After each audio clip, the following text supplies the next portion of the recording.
හරි. පුතේ මම ඔන්න ඊළඟ ප්‍රශ්නේ වලත් එක්ක සාකච්ඡා කරන්නම්කෝ. හරි.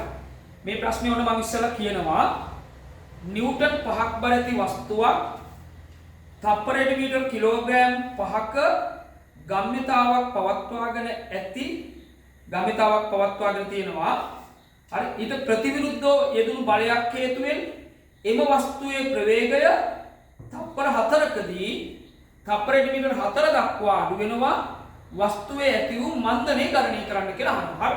අහන්නේ මන්දනය. හරි. දැන් මන්දනයක් අහනකොට අපිට ත්වරණය හොයලා ත්වරණයට ඍණාගයක් ලැබුණොත් ඒක මන්දනයක් කියලා ගන්න පුළුවන් නේ. ඒතර අපිට ඕනේ මේකේ හොයන්න ඕනේ ත්වරණය. හරි. ත්වරණය හොයන්න ඕනේ. ඒතර ඔයාලට මතක් වෙන්න ඕනේ ත්වරණයට සම්බන්ධය. හරි. කියන්න බලන්න මොකද්ද ත්වරණයට සම්බන්ධය? ත්වරණය සමානයි ප්‍රවේග වෙනස බෙදීම කාලයනේ. ප්‍රවේග වෙනස හොයාගන්නේ කොහොමද? ප්‍රවේග වෙනස හොයාගන්නේ අවසාන ප්‍රවේගයෙන් අඩු කරන්න ඕන ආරම්භක ප්‍රවේගයනේ. ඔයාලා කාලයෙන් බෙදපුවාම අපිට ත්වරණය ලැබෙනවා. හරි. කාලයෙන් බෙදපුවාම ත්වරණය ලැබෙනවා. පැහැදිලිනේ? ත්වරණය හොයාගන්නේ එහෙමනේ. අවසාන ප්‍රවේගයෙන් ආරම්භක ප්‍රවේගය අඩු කරලා කාලයෙන් බෙදන්න ඕනේ. හැබැයි දැන් ගැටලුවක් තියෙනවානේ. මේ ගානේ බලන්න ඕන තප්පර 4කදී කියලා තියෙනවා නේ. ඒතර කාලය දීලා තියෙනවා. තප්පරයට මීටර 4 දක්වා ප්‍රවේගය අඩු වුණා කියලා තියෙනවා. හරි. එතකොට ඒ කියන්නේ අවසාන ප්‍රවේගය දීලා තියෙනවා, කාලය දීලා තියෙනවා. හැබැයි ආරම්භක ප්‍රවේගය දීලා නැතුව තමයි ත්වරණය අහන්නේ. හරි. එතකොට ආරම්භක ප්‍රවේගය නම් මේ ගාන හදාගන්නකොට මොකක් හදාගන්න වෙනවද? හොයාගන්න වෙනවද? ආරම්භක ප්‍රවේගය හොයාගන්න වෙනවනේ. හැබැයි ආරම්භක ප්‍රවේගය හොයාගන්න නම් දත්ත ටිකක් දෙන්න ඕනේ. මොනවද දීලා තියෙන්නේ? බර දීලා තියෙනවා. බර දීලා තියෙනවා නිව්ටන් 5යි කියලා. හරි. බර දීලා තියෙනවා නිව්ටන් 5යි. ගම්‍යතාව දීලා තියෙනවා. ගම්‍යතාව දීලා තියෙනවා තප්පරයට මීටර කිලෝග්‍රෑම් කීයද? 5යි කියලා දීලා තියෙනවා. හරි. බරක් දීලා තියෙනවා, ගම්‍යතාවක් දීලා තියෙනවා. ඒ දෙක භාවිතා කරලා අපිට හොයාගන්න වෙනවා ආරම්භක ප්‍රවේගය. හරි. ඔයාලට මතක් වෙන්න ඕනේ ගම්‍යතාව කියන්නේ මොකක්ද කියලා. ගම්‍යතාව අමතක නම් ඒකට සූත්‍රයේ ගන්න ක්‍රමයක් කියන්න බලන්න. ගම්‍යතාවේ ඒකද දීලා තියෙනවානේ. තප්පරයට මීටර කිලෝග්‍රෑම් කියලානේ. එතකොට කිලෝග්‍රෑම් කියලා කියන්නේ ස්කන්ධය මනින එක කියන්නේ. ඔන්න කිලෝග්‍රෑම් වලින් මනින ස්කන්ධයනේ. තප්පරයට මීටර වලින් මනින ප්‍රවේගයනේ. එහෙනම් ගම්‍යතාවයට සම්බන්ධ ඒකක ඇසුරුනේ හොයාගන්න පුළුවන් නේ. ගම්‍යතාව කියන්නේ ස්කන්ධය ගුණ කිරීම ප්‍රවේගය. හරි. ගම්‍යතාව කියන්නේ ස්කන්ධය ගුණ කිරීම ප්‍රවේගය. ඒක දැන් ඔන්න අපි මතක් කරගෙන දැන් අපි බලමු ගම්‍යතාව දීලා තියෙනවා.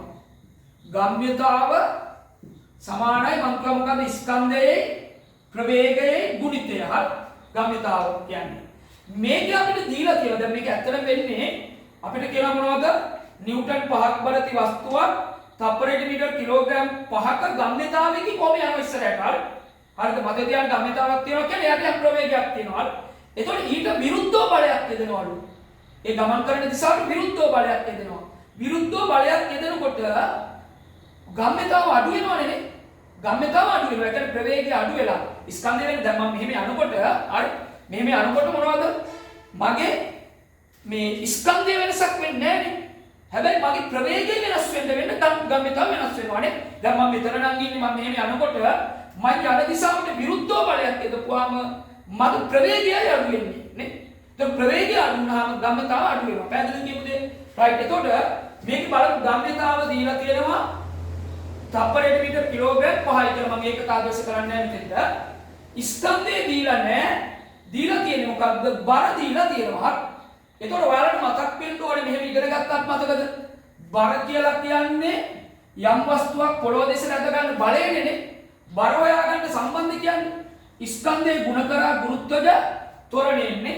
යම් කෙනෙක් ස්කන්ධයේ කිලෝග්‍රෑම් 60 නම් හරි ගුරුත්ව ත්වරණය 10නේ. එතකොට එයාගේ බර වෙනවා නිව්ටන් 600ක්. හරි. ස්කන්ධයේ ගුරුත්ව ත්වරණයෙන් ගුණ කරපුවම බර ලැබෙනවානේ. ඒ කියන්නේ ස්කන්ධය 60 නම් බර 600යි. ඔක අනිත් පැත්ත මොකක්ද? බර දීලා තිබිලා ස්කන්ධය හැවුවොත් ඒක 10න් බෙදෙනවානේ. එතකොට එහෙනම් මෙතන මතකනේ මෙයාගේ ස්කන්ධය බර කොච්චරද? නිව්ටන් 5යි කියලා දීලා තියෙනවා. ස්කන්ධය කරන්න ඔක 10න් බෙදුවානේ. ඊට පස්සේ ගුණ කිරීම v. හරි. දැන් මේ හොයන්න යන්නේ අර බලය මොකක්ද? චලිත වෙන පැත්තට විරුද්ධව බලයක් යදපුවාම එයාගේ ගම්‍යතාව අඩු වුණානේ. ගම්‍යතාව අඩු වෙච්ච අවස්ථාවේ ප්‍රවේගය දීලා තියෙනවා 4ක් නේ. ඒ කියන්නේ අවසාන ප්‍රවේගය. හරි. දැන් මේ හොයන්නේ අර ආරම්භක ගම්‍යතාව අවස්ථාවේ ප්‍රවේගය. හරි. දැන් බලමු මේකෙන් කොහොමද මේක ගන්න කියලා ප්‍රවේගය උත්තර කරගන්න පුළුවන් නේ. බලමු ගමන් පේනවනේ 10යි කියලා. හරිද? අපි ඒක සුළු කරගමු. මේ පැත්තේ 10 අයින් කරන්න ඕනේ. 10 අයින් කරන්නේ මේ පැත්ත 10න් ගුණ කරා මේ පැත්ත 10න් ගුණ කරානේ. එතකොට අපිට එනවා 10 ගුණ කිරීම 5 සමානයි 5යි v. හරි. ඊට පස්සේ මොනවද දෙපැත්තම 5න් බෙදුවා v හොයන්නනේ. v නේ හොයාගන්න ඕනේ. එතකොට ආරම්භක ප්‍රවේගයෙන් හොයාගන්න ඕනේනේ. එතකොට දෙපැත්තම 5න් බෙදුනොත් අපිට ලැබෙනවා 10 සමානයි v කියලා. ඒ කියන්නේ තප්පරයට මීටර 10යි. ඔන්න ආරම්භක ප්‍රවේගය. හරි. ආරම්භක ප්‍රවේගය තප්පරයට මීටර 10යි. දැන් ඉතින් අපිට ගාන හැදුවා වගේනේ. දැන් අපි දන්නවා අපව නැවත ඔන්න එනවා. ත්වරණය සමානයි අවසාන ප්‍රවේගය 4යි. ආරම්භක ප්‍රවේගය හොයාගත්ත 10යි. බෙදීම කාලය 4යි නේ. දැන් සමහර අය මෙච්චර හදාගෙන ඇවිල්ලා මෙච්චර හොඳට ගාන හදාගෙන ඇවිල්ලා මොකක් කරනවද? මේ 4ට 4 කපලා දානවා. එහෙම බෑනේ නේ. එතන අඩු කිරීමක් නේ තියෙන්නේ. 4න් 10ක් අඩු කෙරුවා කීයද? ඍණ 6යි. ඒක 4න් බෙදුවා ඍණ 6 4න් බෙදෙනකොට 4 බෙදනකොට 1.5ක් එනවානේ. 1.5යි මොනවද? තප්පර වර්ගයට මීටර. හරි. 1.5යි. ඔය ආවේ ත්වරණයනේ. ත්වරණයට ආව තප්පර වර්ගයට මීටර 1.5යි ඍණනේ. හරි. ඍණ ත්වරණයක් කියන්නේ මන්දනයක්. එහෙනම් අපි අටින් අවසානට ලියනවා.